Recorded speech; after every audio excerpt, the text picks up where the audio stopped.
caving in this area, in Tony's Grove area, is probably my favorite place ever to cave anywhere I've probably ever caved in my life. I love it up here, and I think one of the big reasons is the potential.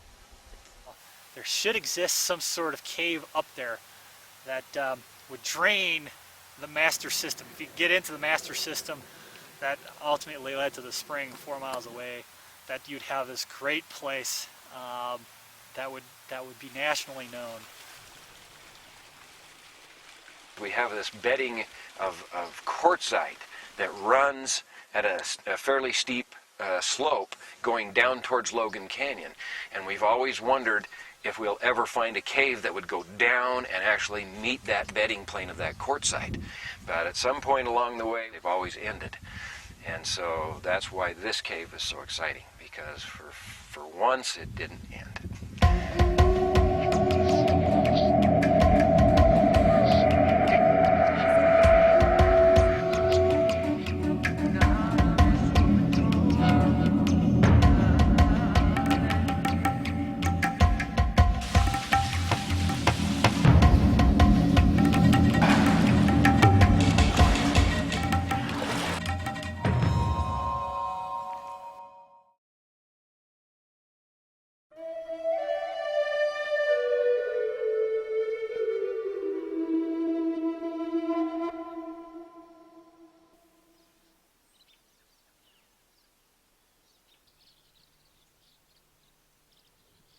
Years ago, there was a gentleman that decided to do his master's thesis or his doctoral thesis up here, and he began looking at all of these caves in this area and began putting them on a topographical map and trying to locate where they were. And so automatically people became interested. Just previous to that year, the Bear River Grotto had just been formed, and some of those initial members had come up here wanting to go through the thesis and wanted to find all of these caves. We'd spread out quite a bit and it covered quite a bit of terrain over a few hours. When we were coming off the top of one of the ridges, you could see a little level spot.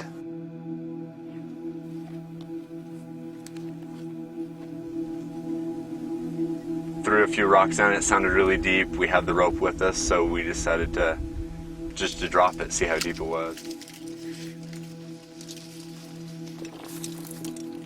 I remember very vividly as I'm rappelling down and I'm looking at the rock, and all of a sudden it's just reflecting really brightly back into your face, and it was a shock because all that sudden that snow cone was only just 3 or 4 feet from my head.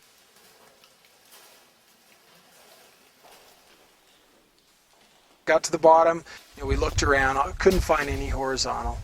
At that point it was pretty late, we had to get out.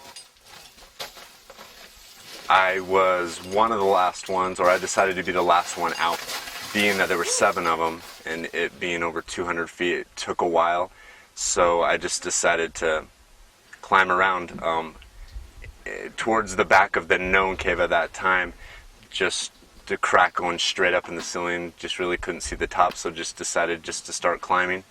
I don't even know how high, probably 50 feet or so, and then saw just kind of a hole and decided to kind of pop into it.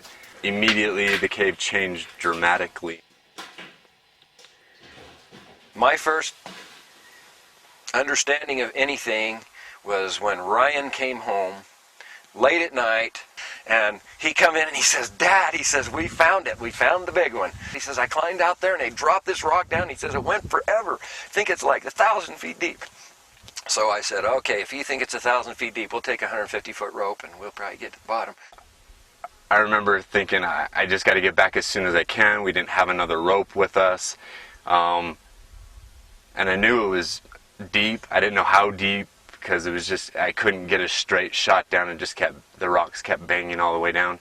I think it was like 3 or 4 days later, we packed up and headed up there.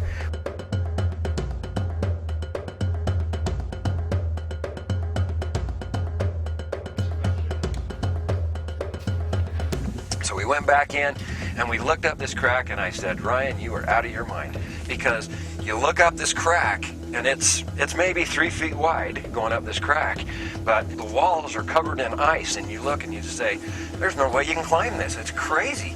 And then if you fall, you scoot down this ice thing and drop off another ledge. So it's like death, you know.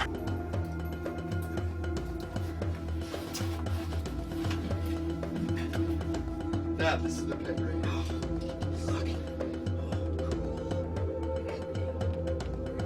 At this point, we go down and we rappel down to the end of the rope, and it's worse than Ryan's climb because it's wet, and we had no idea what was under us. And at the end of the rope, we're still above the floor, and Ryan says, "I'm going anyway," and he drops off the end of the rope. And so then I came down and did the same thing, and we both figured we're dead, you know. But anyway, we could reach up and grab the rope, but it'd be really hard to get your centers on it. So off we went down this cave, and we get to a point where we start hearing the roar of this water, and we see things start to drop very seriously, and we start down, and we go down these series of waterfalls, just down, down, down, and we get into this crinkum back and forth thing, and it's getting narrow, and we're thinking, uh-oh, that's not good. And then we hear in the distance this roar. We hear this big roar, and it starts getting bigger and bigger as we get closer. And Ryan's going, Dad, this is good. And all of a sudden, you just pop out of the end of this canyon, and all you see is blackness.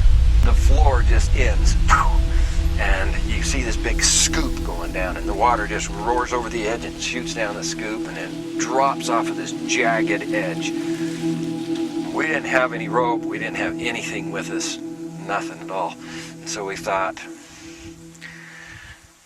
this cave's huge, it's big, and we threw some rocks down, and they'd just go flying down and not hit anything at all, and hit boom, and hit this humongous echo. And we just thought, we're gonna go to the center of the earth. We knew that there's just no way we're going to be able to do this by ourselves. Already the amount of cave that we had come through, dropping two really deep pits, and now coming to the top of the third one, we just knew that this was way too much to take into our own hands. So I went down there and sat there for hours. It's kind of a deceiving cave because you look down the entrance and it doesn't look that deep initially. It looks maybe 60, 50 feet. You can see kind of a ledge down there, but once you go past that, the chamber becomes much larger, you know, maybe 60, 80 feet wide. And yeah, it's pretty exciting.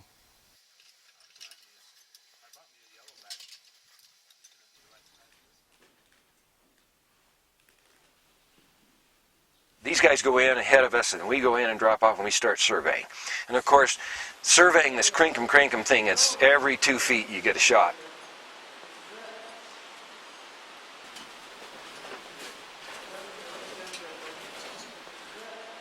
We finally got all finished, and so we start looking for a way to rig the rope out of the waterfall.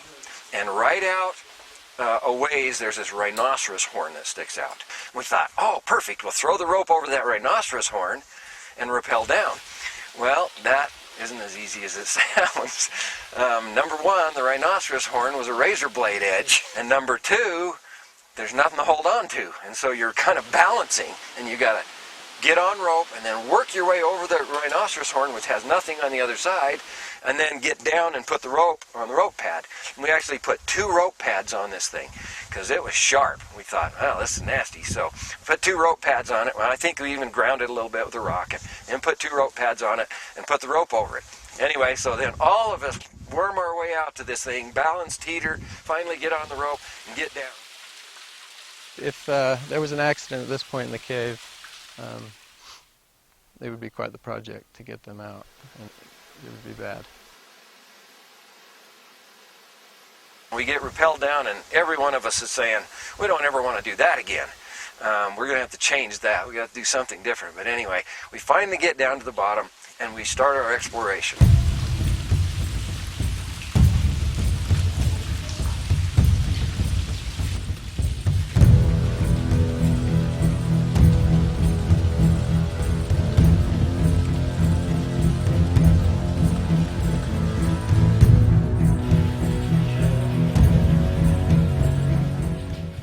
had finished surveying quite a long section of cave. You're tired, you're cold, you're wet, and so you're just focused on getting on the rope and ascending up. I was pretty much geared up and ready to go, and Dan was ready as well. And so I just let Dan go. So Dave and I are just sitting there, kind of found a good spot we could stay out of any kind of rock fall. And I remember Dave and I had mentioned, oh, this is really taking a long time. We know Dan doesn't take this long to climb a drop. Anything beyond about 200 feet, there's quite a bit of rope stretch. You're bouncing and swinging, spinning, a little bit disorienting sometimes, dark, wet, there's water falling on you.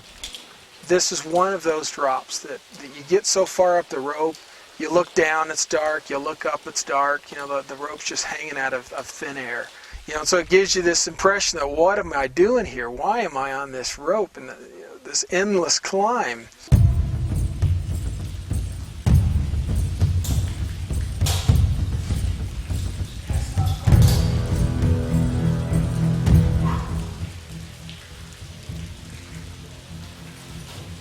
As I began to approach that edge, I knew I was getting close to the top, and as I looked up, I could see the rope didn't look the way it should.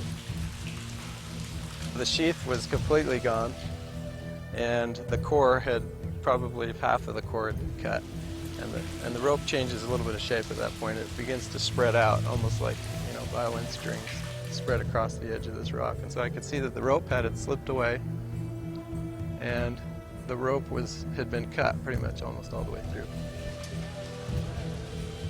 My heart pretty much stopped.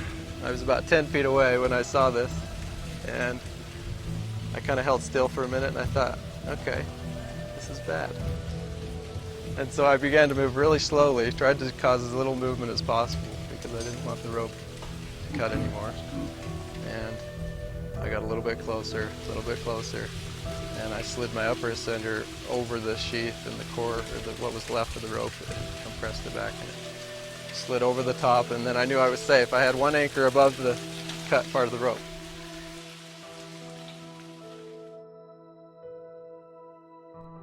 And so I climbed above the cut part of the rope, and I tied a butterfly knot to tie out that section that was cut for the other cavers to be able to continue up, and put the rope pad back in place, and I think I'd calmed down a little bit at that point. Knowing that I had let Dan go ahead of me really hit home too, because I'm a bigger guy and I bounce the rope more.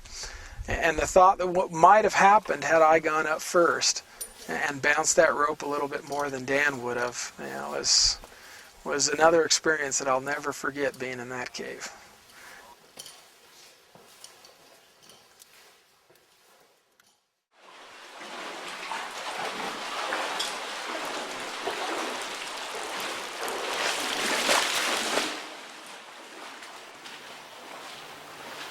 Well, the water definitely makes it through, and there's definitely limestone from here to the spring, so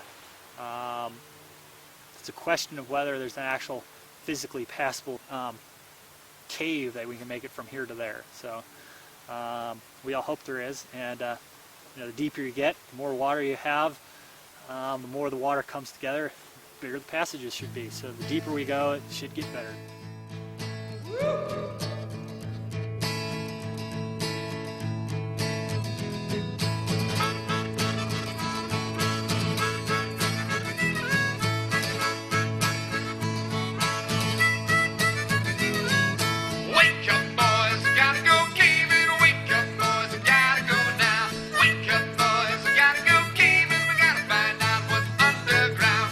The other day, Jill came calling, see that mountain standing over yonder. What do you think the old girl's hiding? What do you think she's got down under? Wake up, boys, we gotta go caving. Wake up, boys, we gotta go now.